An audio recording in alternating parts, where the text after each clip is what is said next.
Hey, John, just from a playmaking perspective, have you seen Domi play a better game than he did the last game? Oh, I don't know. Yeah, I thought he moved his legs and moved the puck really well. Whether it's his best game, I'm not sure. Yeah. But I guess along those lines, moving his legs. Yeah, along those lines, is his game in terms of offensive creativity, which was a big part of why he was acquired. Have you seen sort of a different level from him than you did the first half? He's played better. Yes, he's played better offensively. Yeah, and how tough a read is it from your perspective on some of the? You got so many centers, so many guys you're teaching to play that position. Any clarity on any of those guys in terms of what the future holds for them being able to play that position? Not in my eyes, no. Yeah. All right, thanks. Okay. Next, we'll go to Dave Metzel. Go ahead, Dave. Thanks, Glenn. Morning, John. Patrick Laine, Oliver Bjorkstrand, just maintenance days today, or will they be available for you tomorrow? Both of them are nicked up. Not sure what's going to happen. And Emil Bemstrom was out there with what looked like the game group today. Will he get an opportunity tomorrow? Not sure. Okay, thanks. Okay. Next, we'll go to Mark Scheig. Go ahead, Mark. Thanks, Glenn. John, just 3 off days at this point in the year when you know you're already eliminated from the playoffs. Just what do you try to focus on when you have the time now to have practice? Well, they weren't all off days. Yesterday was a optional of off ice or skills on the ice with Kenny. And today's practice was on arrivals. We just go about our business until we're done. We're done in a week. We just keep practicing and go about a schedule that we would go about if we were still in. So, yeah. And John, just a different sort of question for you. I just want to ask you about Jared Boll. Just what kind of an influence has he been? I know he's brought in to help with development and stuff like that. Just what kind of an asset has he been for your team? Yeah, when you say bowler, I'll say hungry. He's as a coach, same as a player. He has a hunger. He wants to learn. He's been a tremendous asset to us. It's so nice to see a player that you've coached and watch a player that's played in the league and played the way he's played and the things he's done in the game as far as his willingness to get on this side and just want to be a student, want to help out in any way.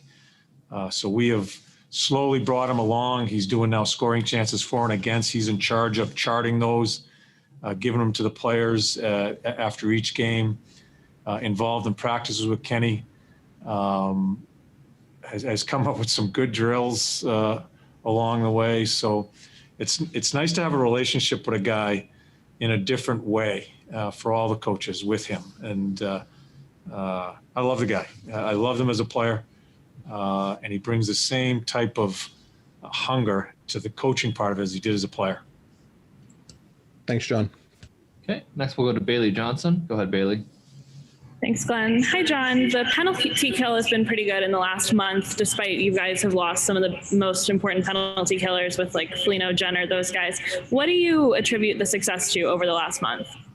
Yeah, I think Shazi has stayed with it. He continues to teach. It's a really different situation where we are teaching on the fly here. I think the group has done a much better job with their sticks as far as taking away seams, being more aware of cross ice passes. And I do think they have been, when they are aggressive, they're going together. They haven't been as consistently disjointed as they were when we were struggling. It's hard to pinpoint one thing. I think in special teams, you kind of get into a role and you start feeling good about it. And maybe you get some puck luck along the way too. So in general, I think the overall, the togetherness of it and moving together has been much more consistent. With that teaching on the fly, what's that process like of teaching those young guys to do it with limited practice time? Yeah, very little practice time. And it's really, very little practice time, and it's very tough to find time within the practice to teach penalty killing, even if you do have a lot of practice days. So a lot of it's tape work. Shawzy's meticulous as far as some of the details that he does go over with his penalty killing. And it's just constant reminders. And I think we've gotten some saves along the way. Your goaltender is usually your best penalty killer when it starts growing and starting to get better. And I think the whole group has done a great job. If a mistake is made, is learning from that and getting better in that situation. So it's like I said, it's hard to say this, that, the other thing. As a whole, I just think they've been more cohesive along with the goaltending. Thank you. Okay, we'll go back to Dave Metzel. Go ahead, Dave. Yeah, John, just a real quick question on Elvis. Did you go back and look at that game the other night, and do you evaluate things such as, did he play perhaps his best game of the season? Was he at his best the other night, in your opinion? No, I can't. I think the ceiling is really high for Elvis as far as what he is as a goaltender. I can't remember if, is his best game. I just don't think that way. I can't remember the games half the time, Dave, back then. We're so focused on going ahead. He was good. He was really good. It was one of his better games in the last little while because, as I said, I think both goaltenders have let a bad one in here and there. And it, as I said the other day, it shows up because we don't score goals. And so it was one of those games that I'll answer it this way. You just knew he was there. And when we got to the shootout, we knew we had a solid chance. If we could score one, we had a pretty good chance of winning that because that's how sharp he looked.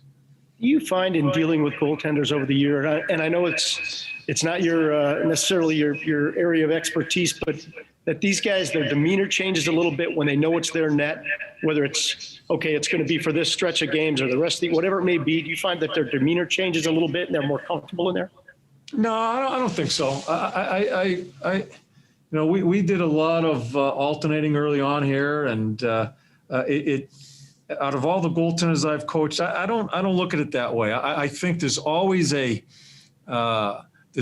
competition amongst them, and they're usually pretty good friends because they live in their own little world in that locker room, and they have their position coach that really does a lot of their coaching, so they're kind of locked in together. I think there's always a healthy competition of wanting to keep the net from the other guy, just due to the play, certainly not any personality problems. So I look at it that way. I think players want to play, and I think goaltenders want the net as much as they can. So there's always a competition there. Thanks, John. Okay, we'll go back to Aaron Portzline. Go ahead, Aaron. Hey, John, this is along the same lines of the question Dave just asked, and it's a bit of a hypothetical.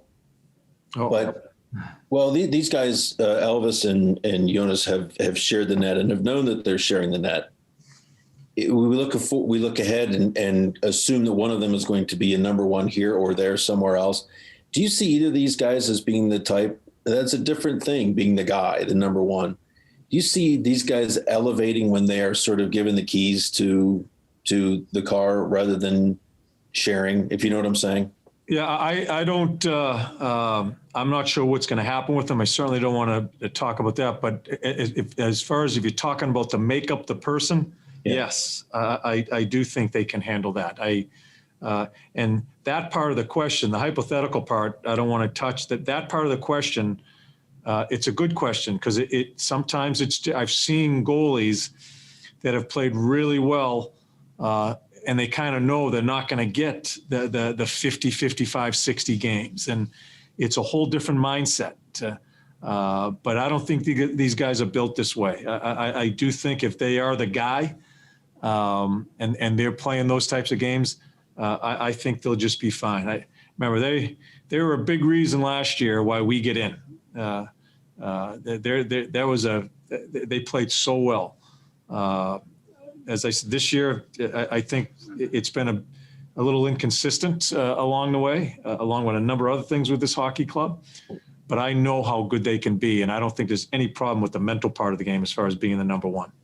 And can you say how much more comfortable you are with Elvis and his personality now than what you heard and what you anticipated before he got here? It seems like he's He's sort of reached a different level with guys. Well, I think he's matured. I always liked his personality. I think when you hear of a little bit of the charisma and the flamboyance of him over there, where I've never even seen him play, but just how he was, I like that in a player. I'd rather have that in a player than you're trying to push a guy to show some personality. So I was never.